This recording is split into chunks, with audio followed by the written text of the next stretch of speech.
दोस्तों, ऐसा कितनी बार हुआ है कि आपके सामने कुछ बुरा हो रहा हो और आपने उस बुराई से बचने के लिए उसे नजरअंदाज कर दिया और अपने रोज के कामों में लग गए। हम सभी ने यह कभी ना कभी अपनी जिंदगी में शायद किया ही होगा। पर क्या हो जब वही बुरा व्यवहार आपके साथ हो रहा हो और ऐसे ही बाकी लोग आपको नजरअंदाज करके अपने काम करने लगे हैं। जब कोई आपको धमका रहा हो कि सच अगर आपने किसी को बताया तो आपको नुकसान पहुंचेगा क्या, फिर भी आप सच बोलेंगे क्या? फिर भी आप खुद के हक और सच के लिए लड़ेंगे? दोस्तों, कई बार सच बोलने के लिए बहुत हिम्मत की जरूरत होती है और यह हिम्मत जो गलत के सामने खड़े होने के लिए जरूरी है। यह हिम्मत अपने अंदर लाना बहुत मुश्किल हो सकता है। क्या लगता है आपको कितने लोग ऐसी परिस्थिति में सच बोलने की हिम्मत करेंगे? दोस्तों, आज की इस बौद्ध कहानी के माध्यम से हम यही सीखेंगे कि चाहे परिस्थिति कितनी भी कठिन क्यों ना हो, सच बोलना और गलत का सामना करना कितना जरूरी होता है। और हम देखेंगे कि आज के हमारे इस कहानी के युवक ने कैसे हिम्मत जुटाई और सच का साथ दिया। तो बिना किसी देरी के शुरू करते। एक बार की बात है, एक नगर में एक युवक रहता था जो बहुत ही अच्छा था, जो स्वभाव का बहुत ही सीधा और मन से बहुत ही सरल था। वह न तो किसी से लड़ाई झगड़े करता था और ना ही किसी को कभी भला बुरा कहता। वह लोगों की मदद भी किया करता, लेकिन फिर भी कुछ लोग उसे भला बुरा कहते हैं। इस पर वह मुस्कुराकर वहां से चला जाता है जहां वह नौकरी किया करता था। वह सेठ भी उसे बहुत कम तनख्वाह दिया करता था। तब भी वह कभी अपने सेठ का विरोध नहीं करता, बल्कि हंसकर उसके सारे आदेशों का पालन किया करता और खूब मन लगाकर काम किया करता। उसकी भलाई के कारण हर कोई जो भी उससे मिलता उसे दबाने की कोशिश करता, उसे डराने की कोशिश करता। उसके इस सीधे साधे व्यवहार के कारण लोग उसे पागल भी कहते थे और कई तो यह भी कहते हैं कि वह अपने जीवन में कभी कुछ नहीं कर पाएगा। यह तो बहुत ही सीधा है और आज के जमाने में इतना सीधा होना भी अच्छी बात नहीं है। वह युवक गरीब था, लेकिन वह कभी किसी से शिकायत नहीं करता था। वह नौकरी करके पैसे इकट्ठा किया करता ताकि वह अपनी गरीबी से बाहर निकल सके। लेकिन जब भी वह गरीबी से बाहर निकल की कोशिश करता तो कुछ लोग आते और उसकी वह जमा पूंजी उससे लेकर चले जाते। कभी उसके रिश्तेदार आते तो कभी उसका कोई सगा संबंधी, जो अपना दुख दर्द दिखाकर, अपना दुख दर्द सुनाकर उसका जोड़ा हुआ एक एक रुपये उससे ले जाते और वह युवक कुछ नहीं कर पाता। वह तो केवल यही सोचता रहता था कि वह एक अच्छा आदमी है और अच्छे आदमी कभी किसी पर अत्याचार नहीं करते, वो कभी किसी का विरोध नहीं करते। वह तो स्वयं में खुश रहते हैं और दूसरों की मदद भी करते हैं। इन सारी बातों से वह अपने आप को समझा लेता।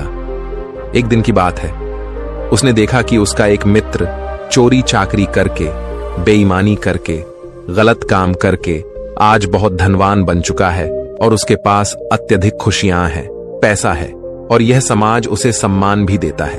वो ना तो दान करता है और ना ही लोगों की मदद करता है, बल्कि वह तो दूसरों पर अत्याचार करता है। वह जबरदस्ती लोगों के पैसे लूट लेता है और उन्हीं पर चीखता चिल्लाता भी है। फिर भी यह समाज उसी को पसंद करता है। लेकिन मैं एक सीधा साधा इंसान हूं, मैं एक अच्छा युवक हूं, फिर भी मुझे कोई पसंद नहीं करता। मुझे तो सब लोग पागल समझते हैं और मेरे जीवन में तो केवल दुख ही दुख है। वह युवक मन ही मन यह सोच रहा था कि तभी उसके मन में एक और विचार उत्पन्न हुआ। वो यह सोचने लगा, क्या मुझे बुराई का रास्ता अपना लेना चाहिए? एक दिन वह अपने मालिक के घर पर काम कर रहा था। तभी अचानक उसके हाथों से एक सामान गिरकर टूट गया जो कीमती था। इस पर उसके मालिक ने उसे बहुत खरी खोटी सुनाई, उसकी पिटाई की और कहता है, तुझे अब से 1 साल तक मेरे यहां पर मुफ्त में काम करना होगा। क्या तुझे नहीं पता था कि यह कितनी कीमती चीज है? अब से 1 साल तक मैं तुझे कोई पैसे नहीं देने वाला हूं।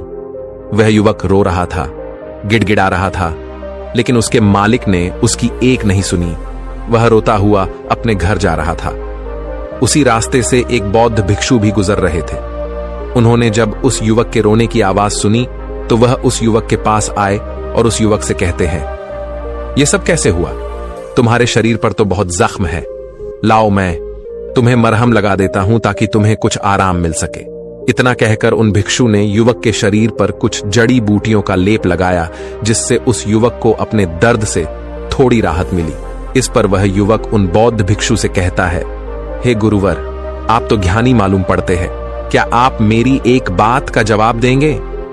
इस पर वो बौद्ध भिक्षु कहते हैं, पूछो। तभी वह युवक उन बौद्ध भिक्षु से कहता है, हे गुरुवर, अच्छे लोगों के साथ बुरा क्यों होता है? मैं बहुत सीधा साधा इंसान हूं। मैंने कभी किसी का बुरा नहीं किया, ना ही मैंने कभी किसी को अपशब्द कहे, बल्कि जो भी मेरे पास मदद मांगने आता है मैं उसकी मदद भी कर देता हूं। लेकिन अब तक मेरे साथ कभी कुछ अच्छा नहीं हुआ। मैं हमेशा दुख में जीता हूं, जबकि इस दुनिया में ऐसे बहुत सारे बुरे लोग हैं जो अपना जीवन सुखी सुखी जी रहे हैं, जबकि वह लोगों को लूटते हैं, लोगों के पैसे छीन लेते हैं, लोगों पर अत्याचार करते हैं। फिर भी समाज उन्हीं को पसंद करता है, उन्हीं का सम्मान करता है। आखिर ऐसा क्यों होता है? ऐसे में क्या हमें भी बुराई का रास्ता अपना लेना चाहिए? क्या हमें भी बुरा बन जाना चाहिए? उन भिक्षु ने उस युवक की सारी बातें ध्यानपूर्वक सुनी। उसके बाद वह उस युवक को जवाब देते हुए कहते हैं, भंते, जिसके कर्म बुरे हैं उसके कर्म का फल उसे अवश्य मिलेगा, और वह अवश्य रूप से बुरा ही होगा। जिसके कर्म अच्छे हैं उसे भी उसके अच्छे कर्मों का फल अवश्य मिलेगा, और वह आवश्यक रूप से अच्छा ही होगा। तभी वह युवक उन गुरुवर की बात काटते हुए कहता है, हे गुरुवर, क्या आप जो कह रहे हैं वह सच है? क्या मैं आप पर भरोसा कर सकता हूं? क्योंकि इस दुनिया में तो मुझे सब उल्टा ही नजर आता है। मुझे तो अच्छों के साथ बुरा और बुरे के साथ अच्छा ही होते हुए नजर आता है। इस पर बौद्ध भिक्षु उस युवक से कहते हैं, भंते, जैसा मैंने कहा वह बिल्कुल सत्य है, और आने वाले समय में यह तुम अच्छी तरह से जान भी जाओगे। इतना कहकर वह बौद्ध भिक्षु वहां से चले गए। वो युवक वहीं पर कुछ देर बैठा रहा और उन बौद्ध भिक्षु की बातों पर विचार करता रहा, और वह यह सोच रहा था, चलो, मेरे पास धन दौलत ना सही, रुपया पैसा ना सही, समाज का मान सम्मान ना सही, पर मैं एक अच्छा इंसान तो हूं, और मेरी अच्छाई का फल मुझे कभी ना कभी तो जरूर मिलेगा। इतना सोचकर वह वापस अपने घर लौट गया। कुछ दिनों बाद वह युवक जंगल के रास्ते से अपने मालिक के घर जा रहा था। तभी रास्ते में राजा के सैनिकों ने उसे घेर लिया, उसका चेहरे पर काला कपड़ा डाल दिया और उसके हाथ बांध दिए, और फिर उसे धक्के मार मार कर वो उसे ले जाने लगे। इस पर वह युवक जोर जोर से चिल्लाता रहा और उन सैनिकों से पूछता रहा, मुझे कहां ले जा रहे हो और मेरा क्या कसूर है? वह बार बार एक ही बात दोहरा रहा था, लेकिन सैनिकों ने उसकी किसी भी बात का कोई जवाब नहीं दिया। वो बस उसे मारते पीटते ले जाने लगे। काफी देर तक जब वह युवक एक ही सवाल करता रहा, तभी एक सैनिक उसकी इस बात का जवाब देते हुए कहता है, अरे मूर्ख, तुझे नहीं पता, तुझे राजा ने मृत्यु दंड दिया है और कहा है कि तुम्हें ऊंचे पहाड़ से ले जाकर नीचे फेंक दें। इसलिए हम तुम्हें एक ऊंचे पहाड़ की तरफ ले जा रहे हैं, जहां से तुम्हें नीचे फेंक दिया जाएगा। इतना कहकर वह सभी सैनिक हंसने लगे। अभी वह युवक एक बार फिर उन सैनिकों से कहता है, किंतु मैंने किया क्या है, मेरा कसूर क्या है? एक बार मुझे राजा से मिलने दो, मैं भी तो जानना चाहता हूं कि आखिर मेरी गलती क्या है जिसके लिए मुझे यह सजा दी गई है। मैंने तो कुछ भी नहीं किया। तभी वह सैनिक हंसते हुए उस युवक से कहता है, हम सभी जानते हैं कि तुमने कुछ भी नहीं किया, और तुम्हारी अंतिम इच्छा जानकर मैं तुम्हें सब कुछ सच सच बताता हूं। तो ध्यान से सुनो। दरअसल बात यह है कि राजा ने आज सुबह ही चोर को मृत्यु दंड दिया था और हमें उसे पहाड़ी से ले जाकर नीचे फेंकना था। लेकिन वह चोर बहुत चालाक था।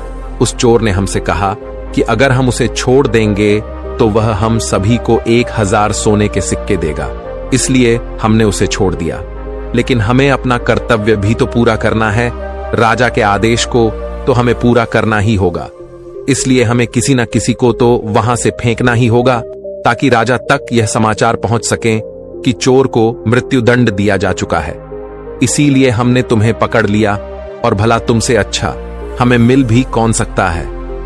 तुम्हारा ना तो कोई आगे है ना कोई पीछे जो तुम्हारे बारे में पूछताछ कर सके, और हमें कोई पकड़ भी नहीं पाएगा, और राजा को भी यह बात कभी नहीं पता चलेगी कि आखिर वह चोर कहां गया। इसलिए ईश्वर का नाम लो और शांति से मृत्यु को प्राप्त हो जाओ। उस सैनिक की यह बात सुनकर वह युवक हैरान रह गया। वह सभी सैनिकों के सामने रोने लगा, हाथ जोड़कर उससे विनती तक की रोया, चिल्लाया, लेकिन किसी भी सैनिक ने उसकी एक नहीं सुनी, और वह उसे जबरदस्ती घसीटते हुए पहाड़ की चोटी पर ले जाने लगे। वह चिल्लाता रहा कि मुझे छोड़ दो, मुझे जाने दो, मैंने कुछ नहीं किया। लेकिन उसकी बातों का किसी पर भी कोई फर्क नहीं पड़ा। अंत में थक हार कर उस युवक ने उन सैनिकों से कहा, देखो, तुम्हें उस चोर ने 1000 सोने के सिक्के देने का वादा किया है, और अगर तुम मुझे छोड़ दोगे तो मैं तुम सबको 10,000 सोने के सिक्के दूंगा। इस पर एक सैनिक जवाब देते हुए कहता है, अच्छा, तो अब तुम मुझे पागल बनाने की कोशिश कर रहे हो? तुम्हें क्या हम मूर्ख लगते हैं? तुम एक मामूली से अधिकारी हो और तुम्हारे पास इतना सारा धन कहां से आएगा? इस पर वह युवक उन सैनिकों से कहता है कि तुम मेरे साथ चलो, मैं तुम्हें दिखाता हूं मेरे पास बहुत धन है, और यदि मेरे पास धन ना मिले तो तुम मुझे एक बार फिर से यहां ला सकते हो, नहीं तो तुम चाहो तो मुझे वहीं मार सकते हो। तुम्हारे पास तो हथियार भी हैं, और मैं बिना किसी हथियार के तुम सभी का क्या बिगाड़ पाऊंगा? उस युवक की यह बात सुनकर वे सभी सैनिक एक बार के लिए सोच में पड़ गए। उन सभी ने आपस में मिलकर विचार किया और युवक से कहा, ठीक है, हम तुम्हारी बात मान लेते हैं, लेकिन मेरी एक बात याद रखना, यदि हमें धन नहीं मिला तो हम तुम्हें वहीं पर मार देंगे। चलो हमें दिखाओ वह धन कहां पर है। इस पर वह युवक कहता है, उससे पहले मेरी आंखों से ये काला कपड़ा तो हटाओ, इसके बिना मैं आपको रास्ता कैसे दिखा पाऊंगा। उन सैनिकों ने उस युवक की बात मान ली और उस युवक के सिर पर से वह काला कपड़ा हटा दिया गया। उसके बाद वह युवक उन सभी को एक गुफा में ले जाता है। वह युवक उस गुफा से भली भांति परिचित था। वह गुफा देखने में तो बड़ी सीधी सी लगती थी, लेकिन अंदर से वह एक भूल भुलैया थी। जो भी उसके अंदर एक बार चला जाता, वहां से बाहर निकलना उसके लिए नामुमकिन था। वह युवक उन सभी सैनिकों को उस गुफा के अंदर ले जाता है और मौका मिलते ही वह उन्हें धोखा देकर उस गुफा से बाहर की ओर निकल जाता है, और वह सभी सैनिक उस गुफा में फंसकर रह जाते हैं। वह युवक डरा हुआ, सहमा हुआ, तेजी से भागता हुआ जंगल के रास्ते से जा रहा था। उसे डर था कि वह सैनिक उसका पीछा कर रहे हैं। वह यदि उस गुफा से निकल जाएंगे तो वह उसे पकड़ लेंगे, इसीलिए वह तेजी से भागता हुआ जा रहा था। तभी रास्ते में उसे वहीं बौद्ध भिक्षु दिखाई दिए। तभी वह भागता हुआ उन बौद्ध भिक्षु के पास पहुंचा और वह युवक उन बौद्ध भिक्षु से कहता है कि हे गुरुवर, आपने तो कहा था जिसके बुरे कर्म होते हैं उसे बुरा फल मिलता है, और जिसके कर्म अच्छे हैं उसे अच्छा फल मिलेगा। लेकिन आज तो मैंने ये देख भी लिया और जान भी लिया कि जिनके कर्म बुरे होते हैं वही सुखी रहते हैं, और रही बात अच्छे कर्म करने वालों की, तो उन्हें तो जिंदगी भर दुखी भोगना पड़ता है। इसके बाद उस युवक ने अपने ऊपर बीती हुई सारी घटना उन बौद्ध भिक्षु को सुनाई, और फिर उन बौद्ध भिक्षु से पूछता है, अब बताइए, मैंने ऐसा कौन सा बुरा कर्म किया जिसके कारण आज मुझे मौत की सजा मिल रही थी, और वह भी ऐसा कर्म जो मैंने किया ही नहीं। इस पर वह बौद्ध भिक्षु मुस्कुराते हुए उस युवक से कहते हैं, भंते, तुम्हारे कर्म बुरे ही तो है, तभी तो तुम्हें यह सब सहना पड़ रहा है। यह सुन। वह युवक थोड़ा सा आश्चर्यचकित हुआ और उन बौद्ध भिक्षु से कहता है, हे गुरुवर, आप ये क्या कह रहे हैं? मैंने कभी किसी का बुरा नहीं किया, मैंने किसी को आज तक अपशब्द तक नहीं कहे, फिर मेरे कर्म बुरे कैसे हो सकते हैं? मैंने तो कोई भी बुरा काम नहीं किया, ना ही मैंने चोरी की, ना ही किसी से बेईमानी की, किसी को सताया तक नहीं, किसी को भला बुरा तक नहीं कहा, फिर मेरे कर्म बुरे कैसे हो सकते हैं? इस पर वह बौद्ध भिक्षु उस युवक से कहते हैं, भंते, अपने हक और अधिकार के लिए ना लड़ना, यह भी तो बुरा कर्म है।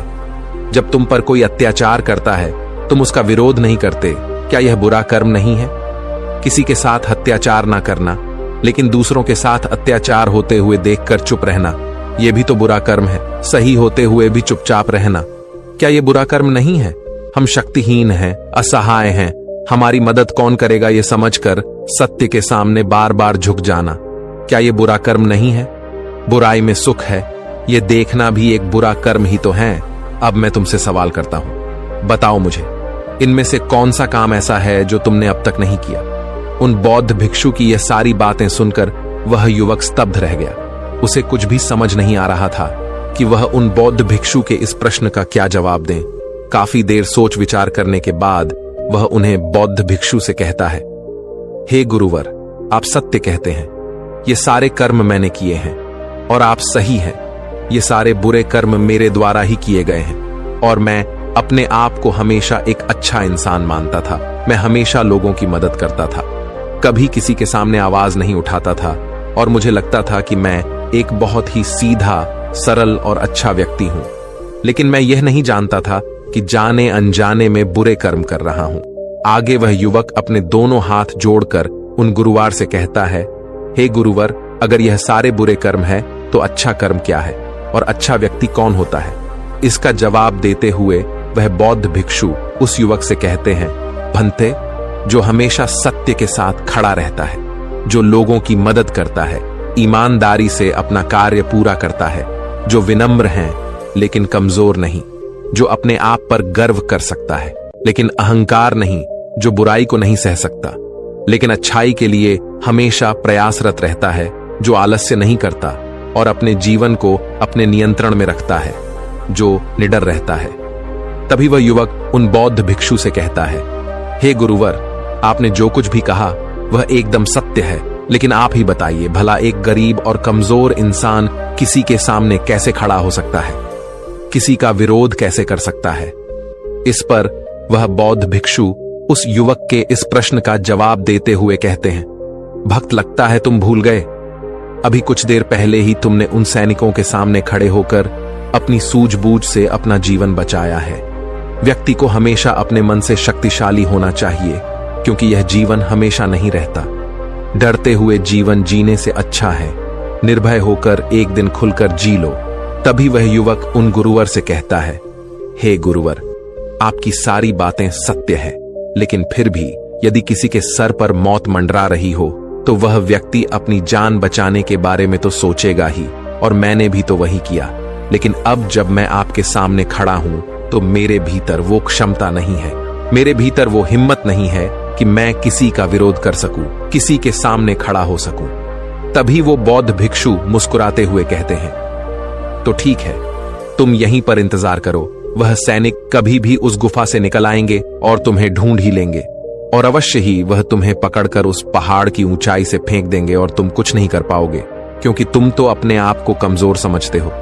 तुम अपने आप को एक अच्छा व्यक्ति मानते हो, क्योंकि तुम किसी को सताते नहीं। लोग भले ही तुम्हें सता सकते हैं, और वह इसलिए क्योंकि तुम लोगों की सहानुभूति चाहते हो।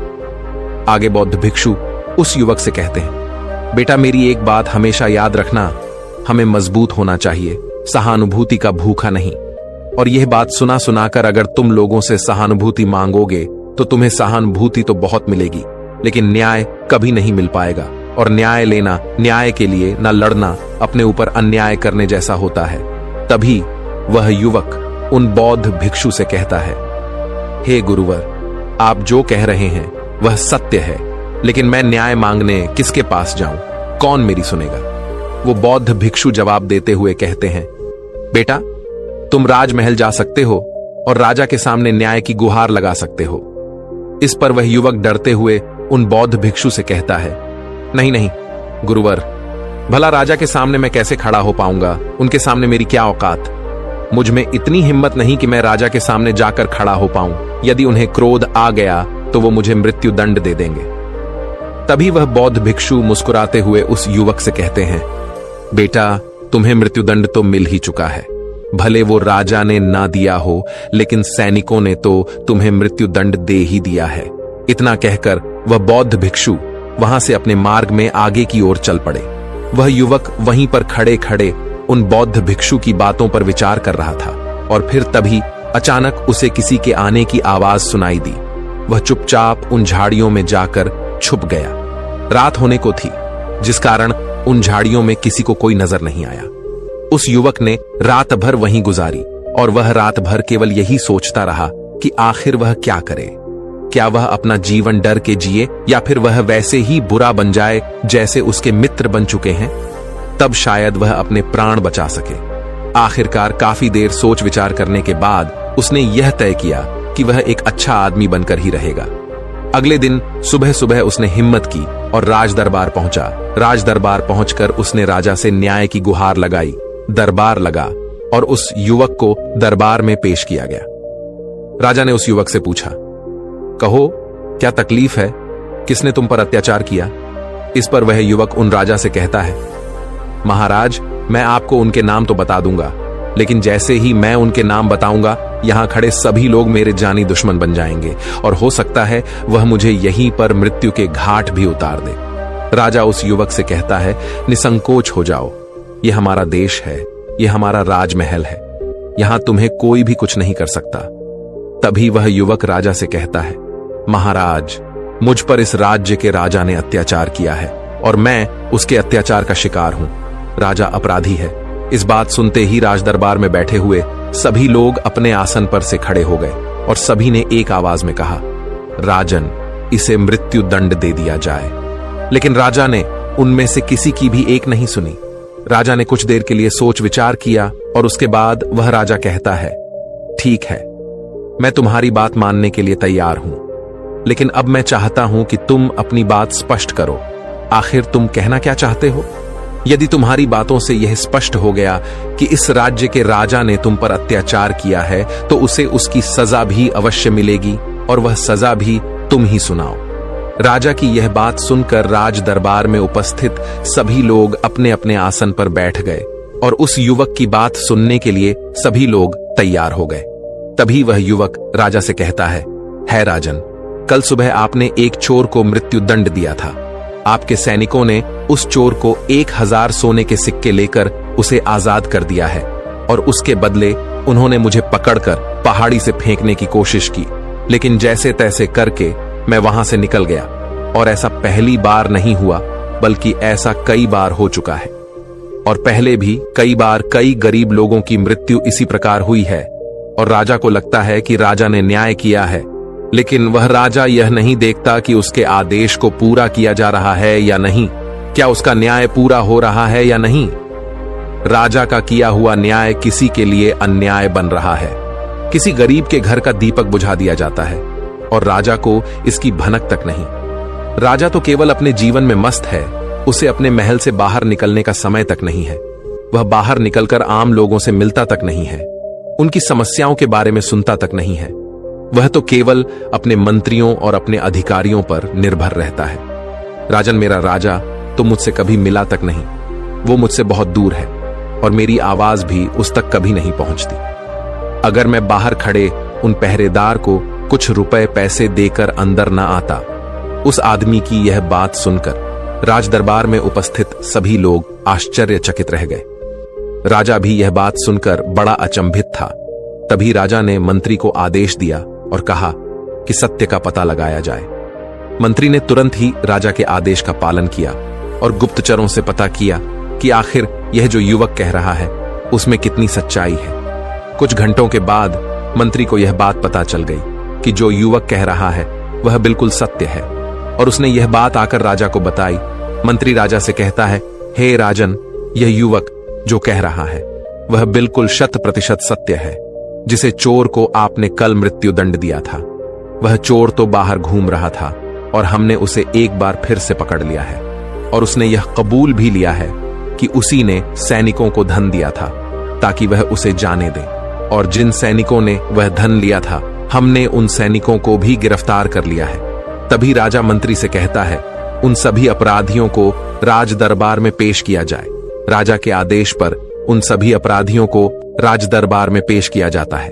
तभी वह राजा उस युवक से कहता है, हम तुम्हारे अपराधी हैं, कहो आखिर तुम हमें क्या दंड देना चाहते हो? तुम जो भी दंड हमें दोगे वो हमें खुशी खुशी स्वीकार है। इस पर वह युवक राजा से कहता है, हे राजन, आप इस राज्य के राजा हैं, दंड तो आप ही दे सकते हैं, हम तो केवल निवेदन कर सकते हैं। और मैं आज आपके पास यही निवेदन लेकर आया हूं कि आपको अपनी प्रजा का ख्याल रखना चाहिए, समय समय पर उनसे मिलते रहना चाहिए और आपसे हम जैसे गरीब लोग सीधे मिल सके, अपनी बातें कह सकें, ऐसी व्यवस्था करनी चाहिए। इस पर राजा ने मंत्री को आदेश दिया और कहा, मंत्री जी, उन दरबारियों को भी पकड़कर लाया जाए जिन्होंने इस व्यक्ति से धन लेकर इसे अंदर आने की अनुमति दी। मंत्री ने राजा के आदेश का पालन किया और उन दरबारियों को भी दरबार में पेश किया गया। राजा ने उन दरबारियों को भी नौकरी से निकाल दिया और उन्हें 3 महीने की काल कोठरी में रहने की सजा सुनाई। आगे जाकर राजा उस युवक से कहता है, मैंने तुम्हारे जैसा निर्भय व्यक्ति आज तक नहीं देखा। तुम ईमानदार भी हो, सच्चे भी हो और तुम जैसे व्यक्तियों की हमारे समाज में बहुत आवश्यकता है। मुझ जैसे राजा को भी आज तुमने आईना दिखा दिया है। आगे राजा उस युवक से कहता है, इसलिए आज से मैं तुम्हें इस राज्य का मुख्यमंत्री घोषित करता हूं। इस पर वह युवक कहता है, नहीं नहीं महाराज, मैं तो बस अपनी बिनती यहां पर लेकर आया था। आपने मेरी बात सुनी, बस इसी में मैं खुश हूं। इतना कहकर उस युवक ने राजा को प्रणाम किया और वापस अपने घर लौट गया। देखते ही देखते उस युवक का नाम पूरे राज्य में फैल गया। सब उसे जानने लगे, उसे पहचानने लगे और वह व्यक्ति केवल एक ही बात कहता था, अच्छे कर्मों का फल हमेशा अच्छा ही होता है। बस हमें बुराइयों से नहीं डरना चाहिए, हमें तो बिना डरे सच का सामना करना है। दोस्तों, इस कहानी के माध्यम से मुझे उम्मीद है कि आपको यह समझ में आ चुका होगा कि अच्छा होना क्या होता है और एक सच्चा व्यक्ति कैसे बनता है। यदि आप भी अपने आप को एक अच्छा और सच्चा व्यक्ति मानते हैं और आपको लगता है कि आप भीतर से अच्छे हैं और आपके साथ बुरा हो रहा है, तो उस बुराई का कारण कौन है, उस तकलीफ का कारण कौन है, यह आपको अच्छी तरह से पता चल चुका होगा। इसलिए खुद को कमजोर और असहाय न माने, अपने लिए लड़ना सीखें, अपने आप को भीतर से मजबूत बनाएं, अपने मन को कठोर बनाएं ताकि आप उन परिस्थितियों और लोगों का सामना कर सके जो आपका फायदा उठाने की कोशिश करते हैं, क्योंकि बुरा ही सहना भी एक बुरा कर्म ही है। दोस्तों, आपने आज के इस वीडियो से क्या सीखा वह मुझे आप कमेंट में बता सकते हैं। इसी के साथ मैं उम्मीद है कि आपको आज की वीडियो पसंद आई होगी, तो इस वीडियो को उस इंसान को शेयर करें जिससे यह कहानी सुनने की जरूरत है और उसी के ठीक बाद चैनल को सब्सक्राइब करें। तो चलिए फिर मिलते हैं ऐसी एक और नई वीडियो में एक नए मैसेज के साथ। तब तक के लिए अपना ख्याल रखें। धन्यवाद।